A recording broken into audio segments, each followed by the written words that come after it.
En weet je wat is die ander probleem?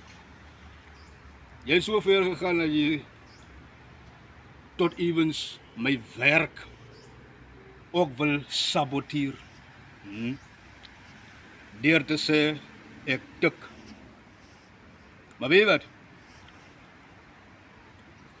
As jy my bloed trek en jy kry nie tik in my bloed nie, weet jy wat 'n gevaar kan vir jou kom? Stop met die storie van jou. En my persoonlike lewe wat ek lewe, is jou konsern. En wanneer ek 'n halwe brood koop en ek drink hom met water, is dit jou probleem nie. Ek lewe my lewe. Weet net, ek vra jou niks nie. Ek vra jou niks nie.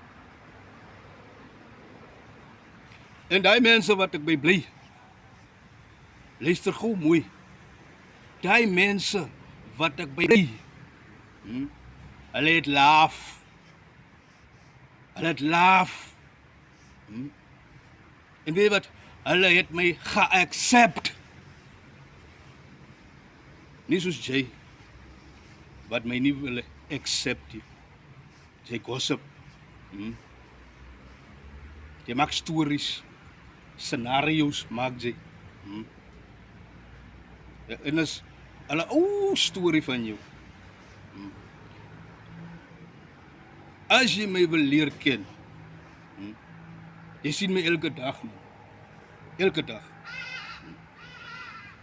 Stop my in die pad en vra my wat is my naam.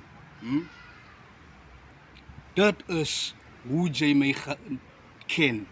Verstaan jy? Maar moenie so eie goed te maak nie, man.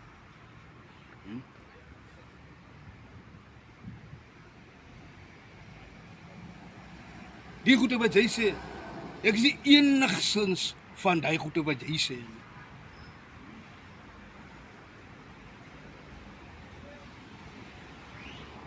Kry kop. Kry kop, jou mop, op stories maak.